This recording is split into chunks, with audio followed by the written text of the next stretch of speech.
Is this episode 2? Yeah. This is episode We'll two. see. We'll see. You can start it We'll see how well you do. Okay. And then can you start the clone?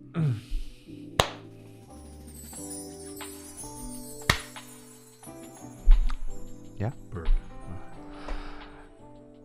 Oh, also, you don't have to clap sync. What do you edit on? Premiere.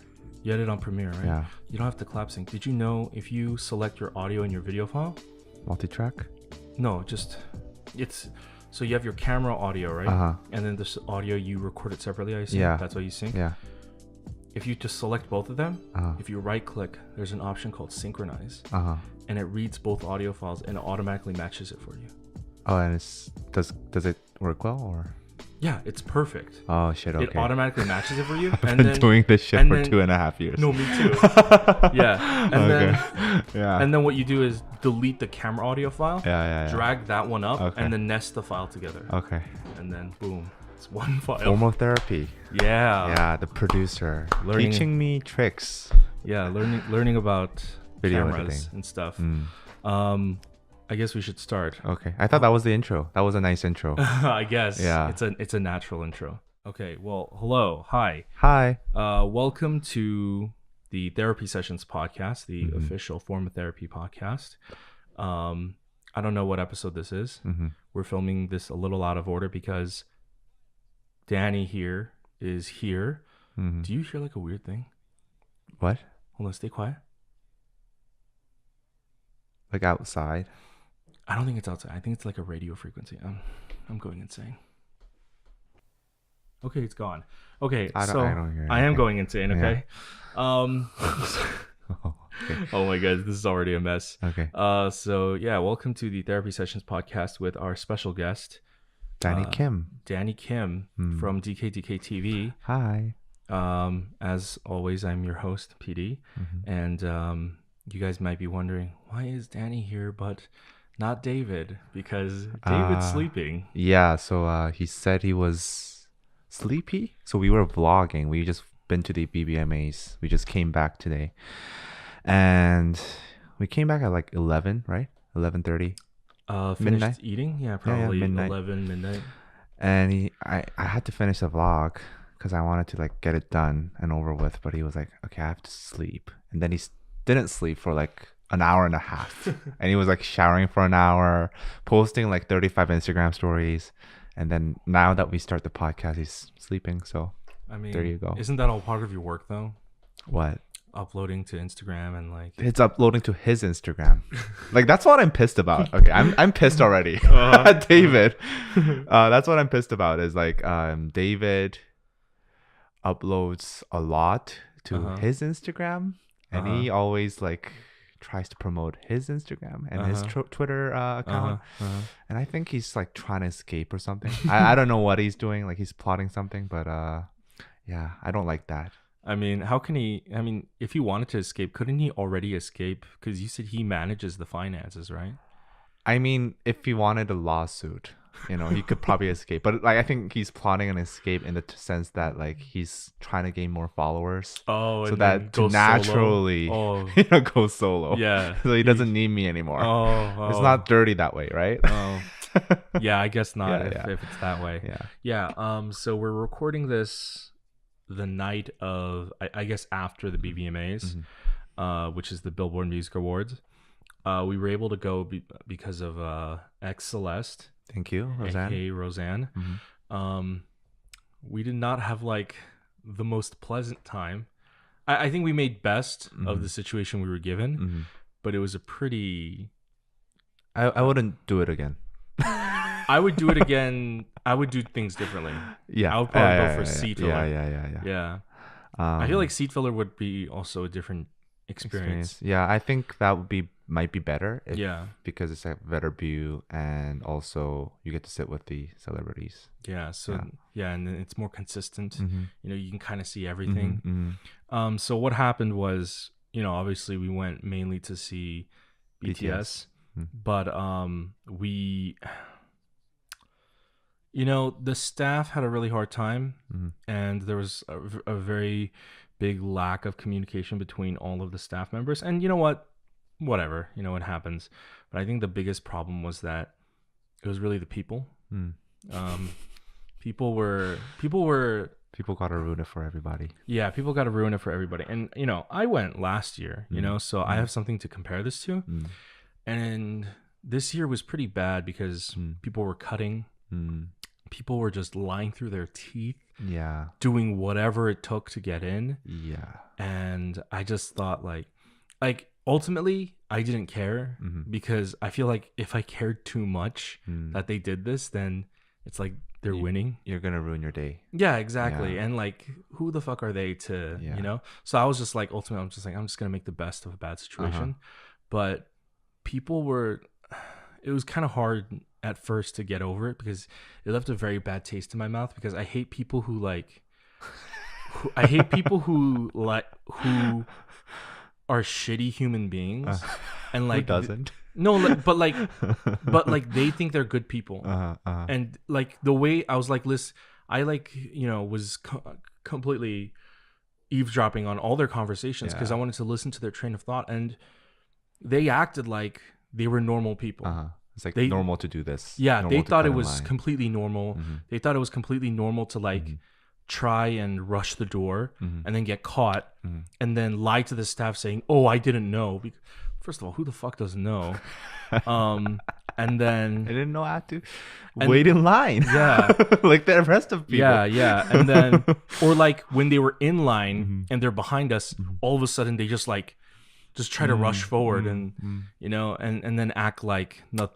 Like they didn't know, and then when the staff is gone, they're just trying to plot their next thing. I mean, the people were shitty, but I think it's the organizer's fault because I always have this thought that you have to expect the worst from people because people are usually shitty. Yeah. So I always, whenever I do whatever work, I just think like, okay, people are gonna be evil, so I better be on my guard and prevent all that shit from happening. Yeah, I don't know if I guess I haven't had too many experiences like this, so I don't know if that's a regular thing in the American concert scene for staff to even consider that, or specifically billboards is not really even a concert, it's an award show. And I feel like most people didn't do that for like, no offense, some other random American artist, maybe like One Direction or Justin Bieber. Yeah, I don't think they've handled the fan crowd of a K-pop fan. Yeah, they weren't experienced with that, so they were like not expecting any of that stuff to happen. But I don't think they expected people to be like, honestly, people were lying through their teeth.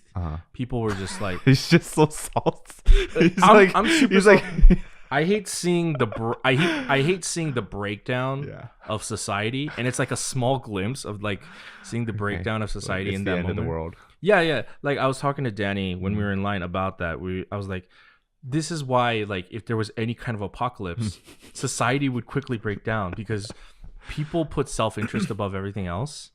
Even if like your chances of survival are higher by working together, people won't work together because they're stupid. And they're short-sighted. I don't think it's America's like only American problem, but I think it's a human problem. Yeah, it's a human problem. Yeah, I think that's human race is shit. The human race is shit. Yeah, humans are very shitty. Don't get me wrong, I'm a very shitty person. I will gladly admit that. But you're just not shitty in that area, that sector. You're just shitty in other areas of life. I have a shitty personality. I'm just not stupid. Like I don't know. Like I always see it as like you get more done if you work together. Okay. You know what I mean? You're a collaborative person. I'm a collaborative person. Yeah. I'm more of like a hey, let's work together. I'm also always like willing to give up leadership. Like I assume leadership roles if no one else is taking it, because I'm just like, then this shit is gonna get into disarray, right? And like the whole thing at BTS as well, I mean not BTS, the BBMAs as well, I wanted to just start shouting at people and like start barking orders and like make people line up and stuff like that. But I felt like if I started doing that, I would probably get kicked out. You know? Yeah. Yeah. Don't make a scene. Yeah. I don't mind making a scene, but only if I have the guarantee of like, yeah, just staying inside. yeah. If my stuff isn't ruined, you know, I felt like that was a big problem. Everyone, all the staff organizers, they weren't strong enough. No, they weren't pushy enough, which is a weird thing to say.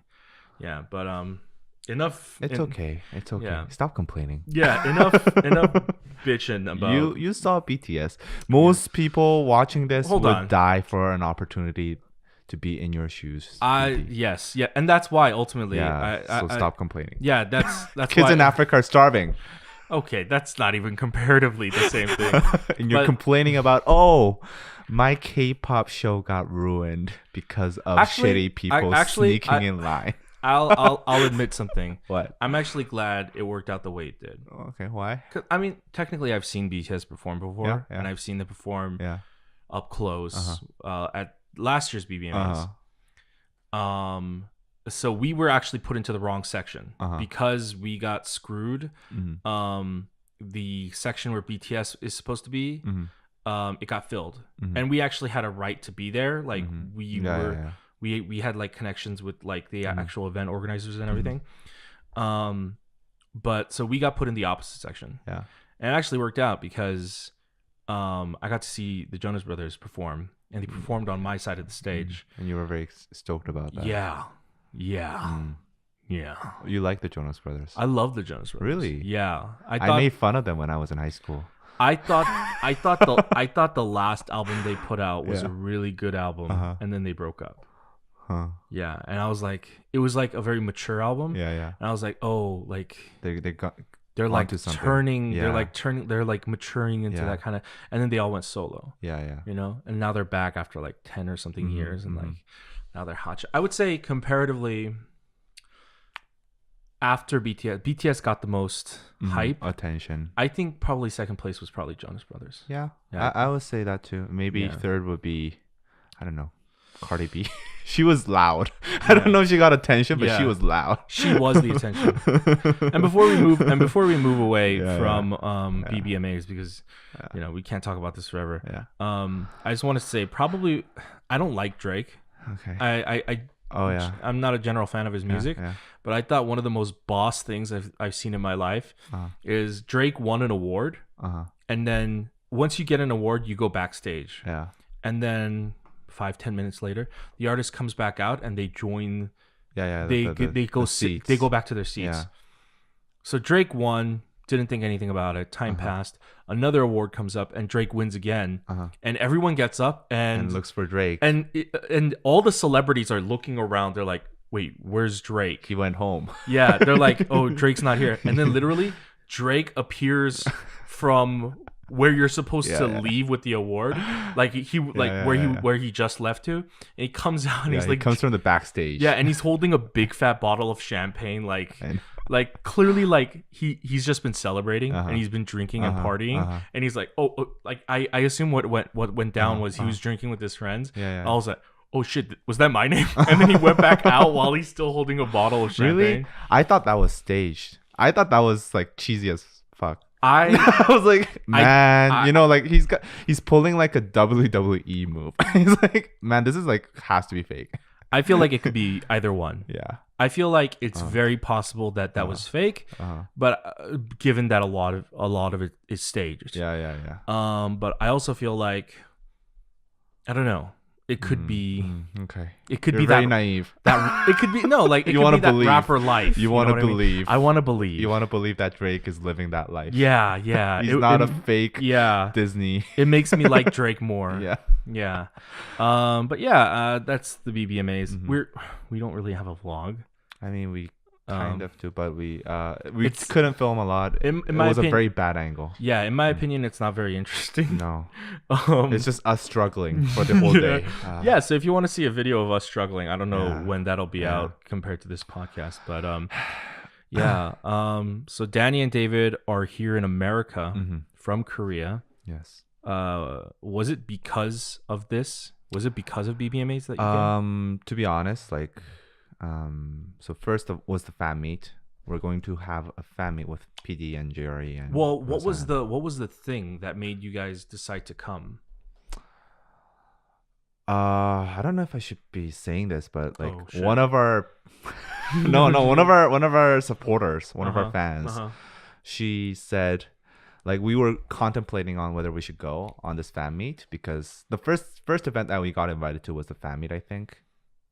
And also Even though you're in Korea. yeah. That's weird that they And invited you. also the BTS LA concert. Mm-hmm. So we were contemplating, and then one of our fans just donated a ticket round trip for both of us. Oh wow. So we were like, okay. Like she was like, you guys just go enjoy yourselves. Wow. So yeah, that was I think the catalyst for this Wow. entire trip, and I'm really thankful to her. I don't think I should mention her name because she doesn't want to her name to be mentioned. So but shout out and a big thank you to the anonymous, to you know who their you are. angel donator.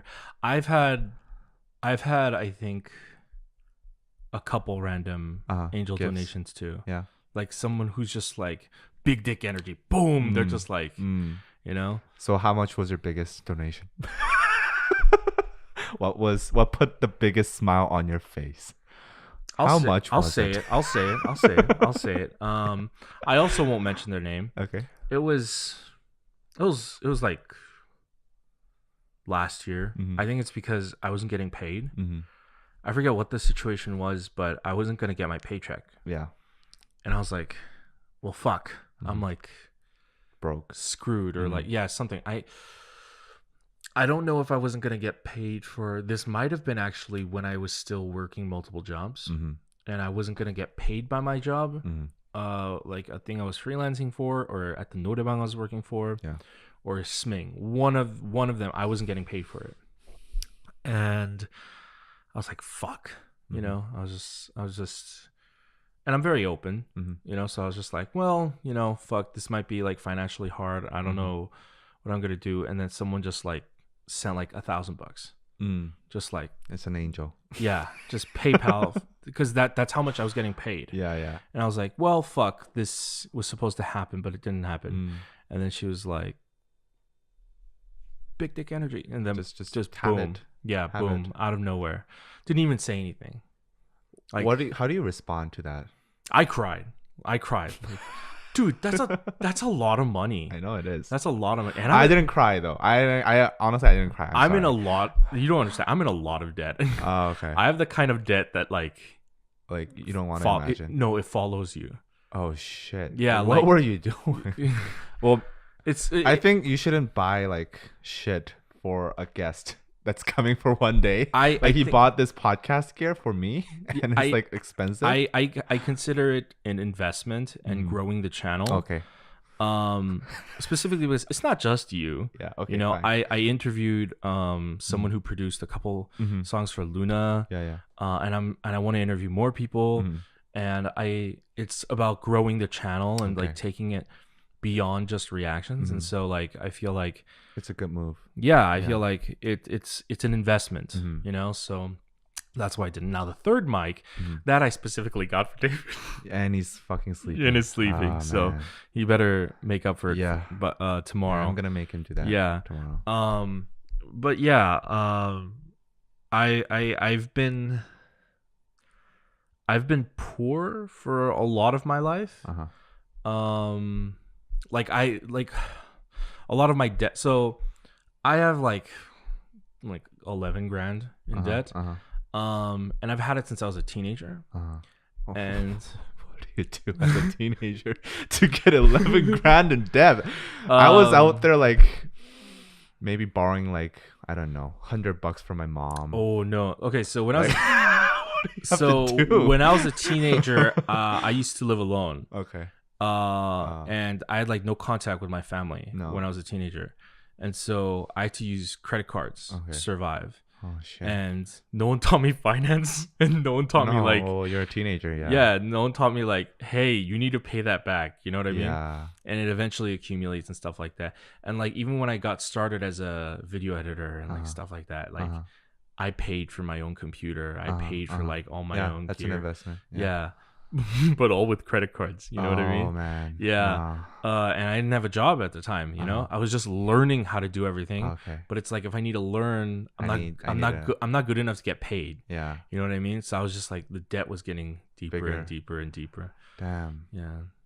So It's tough. yeah. So that's why, like, when you offered me that Korea thing, Yeah. Danny said, I don't know, something about like a Trip to Korea. possibly like not just a trip to Korea. A trip is fine, Business trip. but he said something about like an extended stay. Yeah. So I'm like, how long is this stay? Oh. You know what I mean? Because you gotta Because I got debt. You know, like I can't pack up and move for like 6 months. Okay. You know, I maybe got you. maybe 6 months, maybe okay, but I know. you know, I know what yeah, you mean. yeah, Man, that's a tough situation. yeah, yeah. I'm hoping it to that one Angel that to appear again. If No. you pray hard enough. no like one Angel, are you watching this? like one sponsor opportunity, like the kind of stuff you hear about where it's like it's a lot of money. it's like a ton of money. Yeah. It's like fucking like make a big dent in my. I think I don't know, like do you negotiate a lot with your sponsors, or do you just take the price they offer? I tend to take what they offer. I think that's the first issue, because like we used to do that, and I think the rumors spread that like, oh, they just say yes to like the first offer they get. So I can't talk about who it is, but recently someone did. They asked me for my quote. Yeah. So I gave them one, and they lowballed me. Yeah. Even harder, like to the point where I'm like, are you even like, this is laughable. This is laughable. I would never do this for this amount of money. So technically, I still haven't done the video yet because like it's so low priority for me. Yeah. But I have to do it, and I can tell you after the podcast why. Okay. But I do have to do it. But that was my first time negotiating, and it went so bad. So here's the thing. Here's a tip for negotiating. I did a lot of trial and error too. So right now I think I'm a better negotiator than I was a year ago. Take over my email. Pay me. Pay me like 20%. Oh, you are a good negotiator. Yeah, exactly. Yeah. It starts right here. So like basically, if you give a quote, don't give us like a hard number. I never give a hard number. I just usually give out like a range. So the lowest number is the number that I usually get paid, or I want to get paid. Oh shit, like the sponsors are gonna watch this shit. Now they're gonna figure out my strategy. Well, fuck. Okay. No, they're not gonna watch. Why would they watch this? Who knows? Yeah. But we're like 22 minutes in. It's okay. They're not gonna give a shit. They're not gonna give a shit. Nobody gives a shit. No sponsor has the time to watch a 22-minute podcast. Yeah. So like you give a quote, the lowest number is the number that you would want to get paid, or maybe a little bit higher. That makes sense. And the highest number is like just some out of this world number, or it could be like reasonable. So like say, how much do you charge for a video? Maybe like $2,000 to $2,500. And then you say like, it depends on the project. Let's see what your project is, and let's see what your budget is. And then they will try to usually lowball it to the lower number if they're nice. But if they're not nice, then they would call a lower number, even lower number than your range. But then you have some negotiating power. It's like, oh, okay, then maybe since this is your first time, I usually work for like $2,000, but I'll give it to you for $1,900. It's better than like saying like, hey, let's just work for $1,000. Like just taking their first offer. That's not never a good choice. So I usually always try to give the price range, and then like just make sure the lowest range is something that I would actually want to work for. Yeah. I also don't get contacted for sponsorships a lot. I think so. Here's the thing. I think the sponsors, they're watching your social blade and finding out when your subscribers are peaking, like subscriber growth is peaking, because the cycle that we go through is when we are stagnant, like the subscriber growth is like just not really peaking, then it's not a lot of sponsors call us. But when it peaks, when like some videos do well, like multiple videos do well in a short amount of time, then like suddenly like 10 sponsors start emailing us at the same time. So I think they're watching the same thing. They're watching for the same thing. And from my experience, it's been subscriber growth. So Yeah, I think you need to consider your content first, and then like try to figure out like how do I make this peak. Interesting. Yeah, Interesting. that's my theory behind it. Interesting. I don't know. No, I mean it makes Yeah. sense. That's a good way of thinking. I feel like this has been like the most boring line of conversation. They're Is like, it? "Oh Is man, it? it's gonna be so fun. It's gonna be PD and Danny," and we're like, Okay. "All right, let's talk analytics." Like, Let's talk. She's yawning. yeah, She just yawned. yeah. We have a live Person, audience member. one audience member Yeah, watching this. yeah. Okay, so yeah, so Danny. Talk about fun shit then. Yeah, let's talk about fun Okay. shit. So, even though we didn't really get to see BTS at the Uh-huh. BBMAs because our problem was talk about fun shit. no. But our problem was that a bunch of cameramen basically stood in our way. Oh yeah. But this weekend we are gonna see them Yeah, okay, at yeah. the Rose Yeah, Bowl. yeah. At the Rose Bowl. So that'll be fun. Yeah. This is the fun shit Yeah, you're that's talking about. And then we have the fan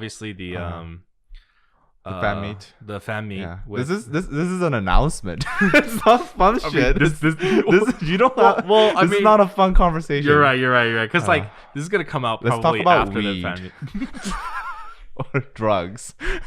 The fun shit. Oh man. Okay, so okay. I guess at the beginning I have to put like this is an 18 plus podcast. Oh, okay. Yeah. I don't mind. I don't No, mind. okay, I'm well, open to talking about anything, but I guess Okay, I let's have talk to about put a some fun disclaimer. topics then, like some controversial topics. Oh my god. Throw me a question. Throw me a Also, question. I feel like you know who would be really interesting to do this podcast with? But who? Either Cameron or Dre. I have podcasts lined up with Cameron or Dre, so if you have time during the I will definitely want to join. I feel like that'll be really interesting. I like a hectic show. Yeah, I feel like Yeah. that'll be really interesting. Okay. But what were you saying? No, ask me a controversial question Oh. so that I can get myself canceled. I don't know really a controversial Do you know any question. controversial questions? No. Yeah, while we think about that before we actually do that, I brought this out because Oh, it's our gift. Danny is a considerate fellow. I was actually gonna buy you something else. Should we tell you that story? Yeah. So he texted me and he's like, I'm at the airport. Yeah. And he's like, I want to get you something. He just no, he didn't even say that for. He just said, hey, do you smoke? And I'm like, why? Smoke what? Yeah, smoke what? Crack? Why? and he's like, yeah, I'm at the duty free and I was gonna buy you some cigarettes because they're expensive in America. I'm like, no, like not really. And then I was like, but I do collect mugs. So We have a mug. Danny actually went to Starbucks. Oh shoot, I haven't seen this. Yeah. So It's very different. Could you the other mug? Wow, the Seoul one's very different. It's designed very different because the American ones all have a consistent design. Oh, the Korean ones all have this design. Really? Yeah. So I think it's Is per that like country. is that like a Busan one? There's Busan, Ulsan, Wow. Daejeon. Oh, dude, and I gotta Seoul. correct Korean Starbucks mugs now. Yeah. So like with the American ones, basically how it works is it says Los Angeles, the city, and then it has like drawings of things that are stereotypes of that. And I've been collecting this for a while. I collect actually the small ones. The small ones. I thought this was gonna be a fun conversation. Well, I'm just not like a I'm fucking, I'm just sharing shit about my life. Nobody okay? gives a shit about the Starbucks cups. Okay, fine. I just It's not wanted to say interesting. I just wanted to say thank you. Okay, thanks. on- You're on welcome. my- You're welcome. Yeah, I collect mugs. Thank you for having us. Yeah, Piggy. I'm sorry. I'm sorry. I'm sorry. I'm This sorry. is not a fun I'm conversation. sorry. Nobody's interested in my mug collection. All right, fine, Danny. Okay, so If interesting conversations. Let's try. you can't just say it. You can't just will it into conversation. Let's talk about weed. All right, definitely 18, 19 plus. Yeah. Okay. By the way, it's also 2 a.m. Yeah. So it's very. I can see the deliriousness in Me? Danny's Oh, yeah, mind. Yeah. I'm pretty exhausted. It's okay. It's okay.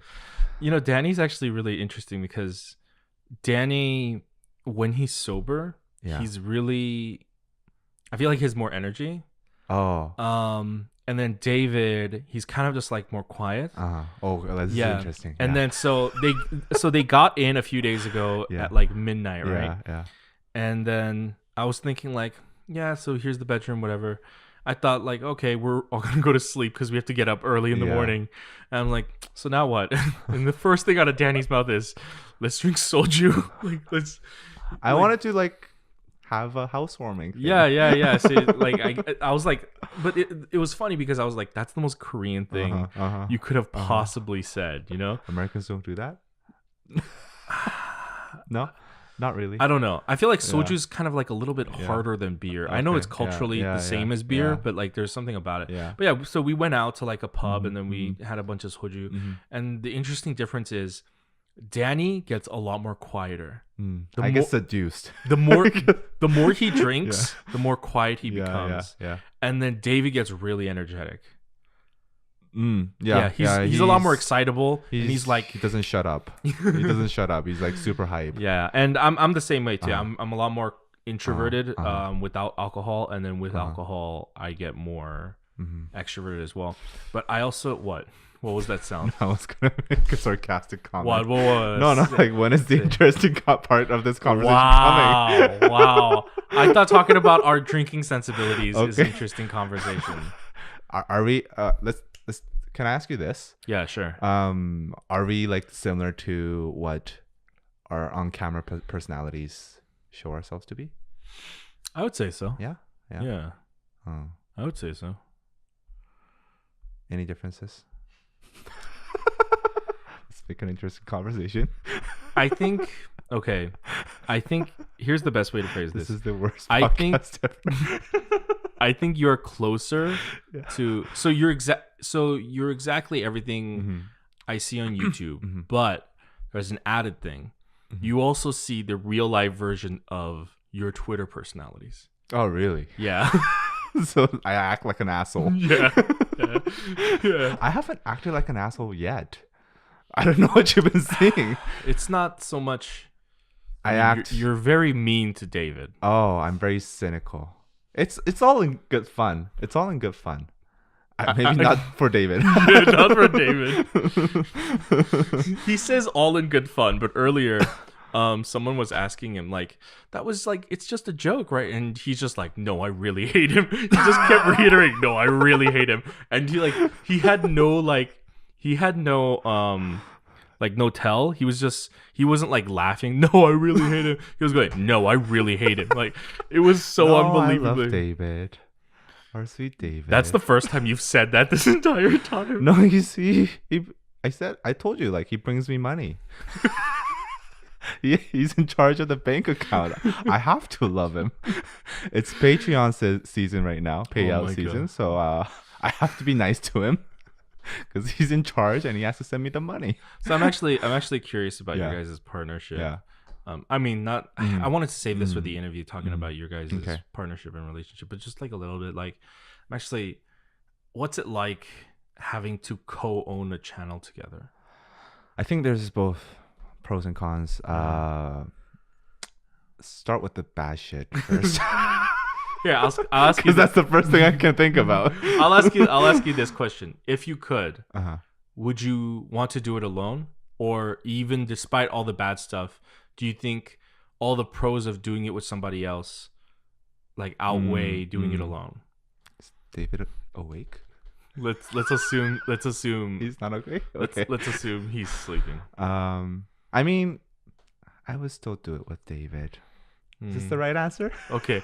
The way you said it. No. Okay. Here's the thing. There are a lot of times when I wish I was alone. But at the same time, I don't think I would have made it this far if I was alone. I don't think I would have even started if I was alone. Wow. Because David was the one who persuaded me at the beginning to start this. And honestly, like I enjoyed being behind the camera more than being in front. Yes. And I thought I didn't have the personality to do that. Yeah. So he was the one who got me into it, and he was the one who, kind of made me develop my character. And I think if I wasn't for him, I would not be here. Wow. So nice. I hope David watches this. He won't.